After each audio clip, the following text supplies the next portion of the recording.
امام جعفر الصادق رحمۃ اللہ علیہ کا حلقہ درس بہت بڑا تھا۔ وہ لوگوں کو تبلیغ بھی کیا کرتے، قرآن و حدیث کی تعلیم بھی دیتے۔ تو لوگ اکثر آتے، ملتے اور اپنے دل کے دکھڑے امام جعفر الصادق کو سناتے۔ امام جعفر الصادق ان کے دل کے دکھڑے سنتے اور ان کو قرآن و حدیث کے مطابق جواب دیتے۔ ایک مرتبہ امام جعفر الصادق کے پاس کچھ مزدور آئے اور وہ کہنے لگے کہ حضور، زندگی بڑی ہی تنگ گزر رہی ہے، بڑی ہی پریشانیوں میں گزر رہی ہے، بڑی ہی آزمائشوں میں گزر رہی ہے۔ حضور، ہم جیسی پریشانی بھی کبھی کسی پر آئی ہے؟ امام جعفر الصادق نے کہا، میرے بھائیوں، آپ پر تو کوئی پریشانی نہیں، کوئی آزمائش نہیں۔ آپ سے پہلے لوگوں پر تو بڑی بڑی آزمائشیں آتی تھیں، لیکن کبھی بھی وہ بے صبری کا مظاہرہ نہیں کرتے تھے اور اللہ رب ذوالجلال کی نافرمانی نہیں کرتے تھے۔ ان پر جو مصائب ہیں اور جو تم پر مصائب ہیں، ان کی مثال آگ اور دھوئیں کیسی ہے۔ یعنی ان پر مصائب آگ تھے اور آپ پر مصائب دھواں ہیں۔ یعنی ان کے مصائب بڑے تھے اور تمہارے مصائب بالکل چھوٹے سے ہیں۔ پھر امام جعفر الصادق علیہ رحمہ نے ایک عبرت ناک واقعہ بتلایا۔ امام جعفر الصادق کہنے لگے، میرے بھائیوں، مجھے میرے والد امام باقر نے بتایا۔ امام باقر کہتے ہیں کہ مجھے امام زین العابدین نے بتایا۔ امام زین العابدین کہتے ہیں مجھے امام حسین نے بتایا۔ امام حسین کہتے ہیں مجھے حضرت علی نے بتایا۔ حضرت علی کہتے ہیں مجھے محمد مصطفیٰ نے بتایا۔ کہ پیارے آقا علیہ الصلوۃ والسلام نے فرمایا، بنی اسرائیل میں ایک متقی پرہیزگار عورت تھی جس کا نام سارہ تھا۔ اس کے 7 بیٹے تھے۔ وہ 7 کے 7 بیٹے بڑے ہی متقی اور پرہیزگار تھے، اللہ رب ذوالجلال کی ہمہ وقت اطاعت میں رہتے اور اللہ کی نافرمانی سے بچتے۔ وہ عورت بھی بڑی ہی متقی پرہیزگار تھی، دن کو روزہ رکھتی، رات کو عبادت کیا کرتی۔ اس علاقے کا بادشاہ بڑا ہی ظالم و جابر تھا۔ وہ بادشاہ کیا کرتا، لوگوں کو اپنے دربار میں بلاتا اور جب دیکھتا کہ یہ دین پر کاربند ہے، یہ متقی ہے، تو اس کے سامنے خنزیر کا گوشت رکھ دیتا اور کہتا اس کو کھاؤ، اور جو نہیں کھاتا تھا اس کو مروا دیتا تھا، کیونکہ وہ کافر تھا، ظالم تھا، جابر تھا۔ اس بادشاہ کو پتہ لگا کہ ہمارے علاقے کے اندر ایک بوڑھی اماں رہتی ہے جو بڑی ہی متقی اور پرہیزگار ہے، دین پر کاربند ہے، اور اس کے بیٹے ہیں، وہ بھی اپنی ماں کے نقش قدم پر چل رہے ہیں اور اللہ کی فرمانبرداری میں رہتے ہیں، دین پر استقامت پذیر ہیں۔ اس ظالم بادشاہ نے اس بوڑھی اماں کو بھی بلایا اور اس کے 7 بیٹوں کو بھی بلایا۔ جب وہ دربار میں پہنچ گئے تو بادشاہ نے سب سے بڑے بیٹے کو بلایا اور کہا کہ یہ خنزیر کا گوشت کھاؤ، اگر تم اپنی زندگی کی امان چاہتے ہو، اگر چاہتے ہو میں تمہاری زندگی بخش دوں تو یہ خنزیر کا گوشت کھاؤ۔ وہ بڑا بیٹا کہنے لگا، اے بادشاہ، تو مجھے اللہ کی نافرمانی پر ابھار رہا ہے، تو یہ سمجھ رہا ہے کہ میں اپنی زندگی کو بچانے کے لیے اللہ کی نافرمانی کر لوں گا؟ اے بادشاہ، یہ تو کبھی بھی نہیں ہو سکتا۔ آپ میری جان لے لو لیکن میں اللہ کی نافرمانی نہیں کروں گا۔ بادشاہ کو غصہ آیا، بادشاہ نے جلادوں کو اشارہ کیا، کہا کہ اس کو قتل کر دو۔ جلادوں نے اس کے جسم کے ٹکڑے ٹکڑے کر دیے۔ پھر بادشاہ نے اس سے چھوٹے بھائی کو بلوایا اور کہا کہ دیکھ تیرے بھائی کا کیا حشر ہوا، مارا گیا۔ اب اگر تو چاہتا ہے کہ میں تیری زندگی بخش دوں تو پھر تو یہ خنزیر کا گوشت کھا۔ چھوٹا بھائی کہنے لگا، اے بادشاہ، جب میرے بڑے بھائی نے اللہ کی نافرمانی نہیں کی اور خوشی خوشی اس نے اپنی جان دے دی، تو میں بھی اپنی جان دینے کو تیار ہوں، لیکن اللہ رب ذوالجلال کی نافرمانی نہیں کروں گا۔ یہ زندگی تو عارضی ہے، ایک دن ختم ہو جائے گی، اور تو یہ چاہتا ہے کہ میں اللہ کی نافرمانی کر کے یہ زندگی گزاروں؟ میں ایک لمحہ بھی اللہ کی نافرمانی نہیں کروں گا۔ جب بادشاہ نے یہ سنا تو بادشاہ کو بڑا غصہ آیا۔ بادشاہ نے کہا کہ ایک تانبے کی دیگ لے کر آؤ، اس میں تیل ڈالو اور نیچے آگ جلاؤ۔ اب حکم کی تعمیل ہوئی۔ جب تیل بہت زیادہ گرم ہو گیا تو بادشاہ نے کہا اس نوجوان سے کہ اگر تم میرا کہا نہیں مانو گے تو میں کھولتے ہوئے تیل کے اندر تجھے پھینکوا دوں گا۔ وہ نوجوان مسکراتے ہوئے کہنے لگا، میں تو اللہ رب ذوالجلال کے پاس جانے کو تڑپ رہا ہوں۔ اے بادشاہ، بھلے تو مجھے کھولتے ہوئے تیل کے اندر پھینکوا دے، لیکن میں اپنے رب کی نافرمانی نہیں کروں گا، میں اپنے رب کو ناراض نہیں کروں گا۔ بادشاہ نے سپاہیوں کو حکم دیا کہ اس کو رسیوں سے باندھ کر دیگ کے اندر پھینک دو۔ دوسرے بھائی کو بھی پھینک دیا گیا۔ اب سارے بھائی لین سے کھڑے ہوئے ہیں اور والدہ بھی کھڑی ہوئی ہے، لیکن کسی نے بھی بے صبری کا مظاہرہ نہیں کیا، کس نے بھی آہو فغا نہیں کی، خاموشی سے دیکھتے رہے۔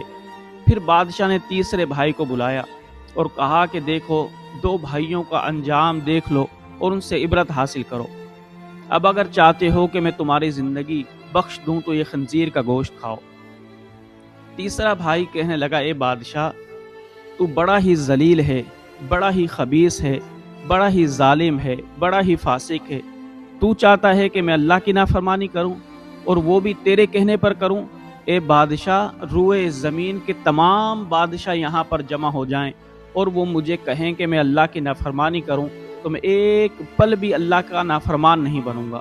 میرے مالک نے یہ گوشت ہم پر حرام کیا ہے، تو اے بادشاہ، میں یہ حرام چیز کبھی بھی نہیں کھاؤں گا۔ اگر مالک کائنات مجھے 1000 جانیں دے تو میں 1000 جانیں دے دوں گا، لیکن مالک کائنات کی نافرمانی نہیں کروں گا۔ بادشاہ نے جب یہ سنا تو بادشاہ مسکرانے لگا، اپنے درباریوں سے کہنے لگا، پتہ ہے اس نوجوان نے مجھے گالی کیوں دی؟ تاکہ میں غصے میں آؤں اور پھر فوراً ہی اس کو کھولتے ہوئے تیل میں پھینکوا دوں، لیکن میں یہ نہیں کروں گا، بلکہ میں اس کو ایک ایسی عبرت ناک سزا دوں گا کہ یہ تڑپ تڑپ کر مرے گا۔ پھر بادشاہ نے جلادوں کو حکم دیا کہ اس کو میرے سامنے سب سے پہلے اس کی گردن کا گوشت اتارو، پھر اس کے چہرے کا گوشت اتارو، پھر اس کے سر کا گوشت اتارو۔ اب اس نوجوان کے چہرے کا گوشت اتارا جا رہا ہے۔ اس نوجوان کے اندر جان بھی ہے، روح بھی ہے، سانس بھی چل رہا ہے۔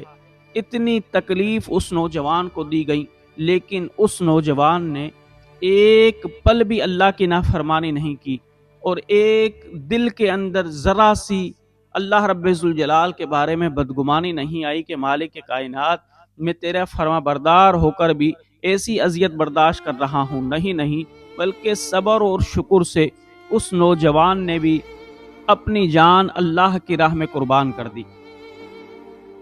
اسی طریقے سے 6 بھائیوں کو بادشاہ نے مروا دیا، لیکن 6 کے 6 بھائی صبر و رضا کے پیکر بنے رہے اور اللہ رب ذوالجلال کی نافرمانی نہیں کی، بلکہ مالک کائنات کو اپنی جان دے دی۔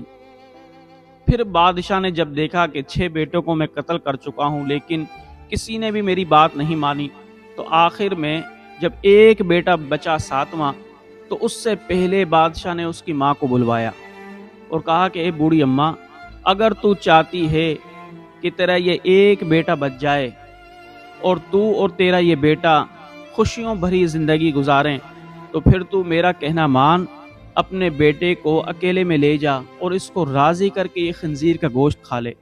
اگر تیرے بیٹے نے خنزیر کا گوشت کھا لیا تو پھر میں تجھے بھی معاف کر دوں گا، تیرے بیٹے کو بھی معاف کر دوں گا اور تمہیں بہت سا انعام و اکرام دوں گا۔ بوڑھی اماں نے کہا، اچھا مجھے مہلت دو، میں اپنے بیٹے سے تنہائی میں بات کر لوں۔ بادشاہ نے اجازت دے دی۔ وہ بوڑھی اماں اپنے بیٹے کو تنہائی میں لے کر گئی اور کہنے لگی، اے میرے بیٹے، یہ میری نصیحت ہے، اس کو یاد رکھنا۔ اگر تو نے اس کو یاد نہیں رکھا اور میرا کہنا نہیں مانا تو پھر میں قیامت کے روز تجھے معاف نہیں کروں گی۔ بیٹا کہنے لگا، اماں مجھے وہ نصیحت بتا تو صحیح، کیا ہے؟ اماں کہنے لگی، اے میرے بیٹے، جو میرے بیٹے شہید ہو گئے ان کا تو ایک حق تھا، اے میرے بیٹے، لیکن تم جو موجود ہو تجھ پر 2 حق ہیں، اور میرا حق ان پر ایک تھا، تجھ پر 2 ہیں۔ اے میرے بیٹے، جب تیرے دوسرے بھائی پیدا ہوئے تو اس وقت تیرا والد زندہ تھا، لیکن جب تو دنیا کے اندر آنے والا تھا تو تیرا والد انتقال کر گیا تھا، تو میں اس کے غم کے اندر نڈھال ہو گئی، اس لیے جب تو پیدا ہوا تو کمزور سا تھا، تو اے میرے بیٹے، دوسرے بھائیوں کو تو میں نے 2 سال دودھ پلایا، لیکن تجھے تیری کمزوری کی وجہ سے 4 سال دودھ پلایا۔ تو اے میرے بیٹے، میرے تجھ پر دو حق ہیں کہ میں نے تجھے 4 سال دودھ پلایا ہے، لہٰذا اے میرے بیٹے میں تجھے واسطہ دیتی ہوں اپنے رب کا اور اپنے دودھ کا کہ کبھی بھی تو بادشاہ کے کہنے میں نہ آنا اور خنزیر کا گوشت نہ کھانا اور ایک آن بھی اللہ کی نافرمانی نہیں کرنا، بلکہ اللہ کی فرما برداری میں اگر تیری جان جاتی ہے تو خوشی خوشی سے اپنی جان دے دینا اور تو بھی اپنے بھائیوں کی طرح جنت میں چلے جانا، لیکن اس ظالم جابر فاسق فاجر کا کہنا نہ ماننا۔ بیٹے نے جب یہ سنا تو وہ کہنے لگا، اے اماں، میں تو یہ سمجھ رہا تھا کہ شاید تو مجھے اللہ کی نافرمانی پر ابھارے گی، لیکن اے میری ماں، تیری عظمت کو سلام ہو، تیری استقامت کو سلام ہو، تیرے تقوی کو سلام ہو۔ اے میری ماں، تو نے مجھے اللہ کی فرما برداری یاد دلائی۔ اے میری ماں، میں تیرے قدموں میں جان قربان کر دوں گا، لیکن کبھی بھی اللہ کی نافرمانی نہیں کروں گا، یہ میرا وعدہ ہے تم سے۔ بس پھر ماں نے کہا، بیٹا جاؤ اور بادشاہ کے سامنے کھڑے ہو جاؤ۔ اب وہ نوجوان آخری چھوٹا بھائی، 7واں بھائی بادشاہ کے سامنے آیا۔ بادشاہ بڑا خوش تھا کہ اب یہ گوشت کھانے لگ جائے گا اور پھر میری بات پوری ہو جائے گی، درباریوں کے سامنے میرا بھرم بھی رہ جائے گا۔ لیکن جیسے ہی چھوٹا بیٹا بادشاہ کے سامنے آیا، بادشاہ کو للکارا کہ اے بادشاہ، تو یہ چاہتا ہے کہ میں اللہ کی نافرمانی کروں اور یہ خنزیر گوشت کھاؤں جس خنزیر کو اللہ نے ہم پر حرام کیا ہے؟ اے بادشاہ، تو مجھے بھوکا پیاسا مار دے تب بھی میں یہ خنزیر کا گوشت نہیں کھاؤں گا۔ اے بادشاہ، تو میرے جسم کے ٹکڑے ٹکڑے کروا دے پھر بھی میں یہ گوشت نہیں کھاؤں گا۔ اے بادشاہ، تو مجھے کتنی بھی اذیت دے اور مجبور کرے خنزیر کا گوشت کھانے پر، تو اے بادشاہ میں خنزیر کا گوشت نہیں کھاؤں گا، اس لیے کہ میں اللہ رب ذوالجلال کی نافرمانی میں ایک پل بھی زندہ رہنے کو گوارا نہیں کر سکتا۔ میں اللہ رب ذوالجلال کی فرما برداری میں رہنا چاہتا ہوں، اور اللہ کی فرما برداری میں مجھے جتنی زندگی ملے وہ قبول ہے، اور اللہ کے نافرمانی کے بعد مجھے ایک پل بھی زندہ رہنا گوارا نہیں ہے۔ لہٰذا اے بادشاہ، میں یہ خنزیر کا گوشت تو نہیں کھاؤں گا، اب تجھے جو چاہے کرنا چاہے وہ کر لے، جو چاہے تو کر سکتا ہے۔ بادشاہ نے جب یہ سنا، بادشاہ کو غصہ آیا اور اس بیٹے کو بھی قتل کروا دیا۔ اب آخر کے اندر ماں آئی، بادشاہ کے سامنے کھڑی ہوئی تو بادشاہ نے کہا کہ اب بھی تیرے پاس مہلت ہے، اگر تو چاہتی ہے کہ میں تیری جان بخش دوں تو پھر تو یہ خنزیر کا گوشت کھا لے، پھر میں تیرے نام ایک بہت بڑا محل بھی کر دوں گا، تجھے نوکر چاکر بھی دے دوں گا، اور تیرے پاس بہت سا مال و اسباب بھی پہنچا دوں گا، اور تیری زندگی سکون سے گزرے گی، لیکن شرط یہ ہے کہ یہ خنزیر کا گوشت کھا لے۔ وہ ماں کہنے لگی، اے ظالم، اے جابر، تو نے میرے جگر کے ٹکڑوں کو میرے سامنے شہید کر دیا، بے دردی سے قتل کر دیا، بے دردی سے جلا دیا، بے دردی سے ان کے چہروں کی کھالیں اتاری، اور تو اب یہ سوچ رہا ہے کہ میں تیری بات مان لوں گی؟ جب میں نے اپنے بیٹوں کو شہید ہوتے ہوئے دیکھا اس وقت میں نے بے صبری نہیں کی، اللہ کی نافرمانی نہیں کی، تو اب میں کیسے نافرمانی کروں گی؟ بادشاہ نے یہ سنا تو اس بوڑھی مائی کو بھی بادشاہ نے قتل کروا دیا۔ امام جعفر الصادق جب یہ واقعہ سنا رہے تھے، آپ کی چشمان مقدس سے آنسو روا تھے، اور کہنے لگے امام جعفر الصادق مزدوروں سے کہ میرے بھائیوں، تم پر تو کوئی مصائب نہیں آئے، جو مصائب آئے اگلوں پر آئے، لیکن وہ استقامت کا ایسا پہاڑ تھے کہ انہوں نے اپنی زندگیاں گوا دیں لیکن اللہ کی نافرمانی نہیں کی۔ تم پر تھوڑی سی بھوک آئی تو تم شکوہ و شکایت کرنے لگ گئے۔ تمہیں تو یہ چاہیے تھا کہ تم اپنے مصائب کو، آلام کو چھپاتے، تکالیف کو چھپاتے۔ تمہیں پتہ ہے حضرت عبداللہ ابن عباس رضی اللہ تعالیٰ عنہما فرماتے ہیں، نبی پاک صلی اللہ علیہ وسلم نے ارشاد فرمایا، اگر کسی شخص پر کوئی مصیبت آئے، کوئی تکلیفیں آئیں، کوئی رنج آئیں، کوئی الم آئیں، اور وہ لوگوں پر ظاہر نہ کرے، چھپائے، تو مالک کائنات اس کی بخشش فرما لیتا ہے۔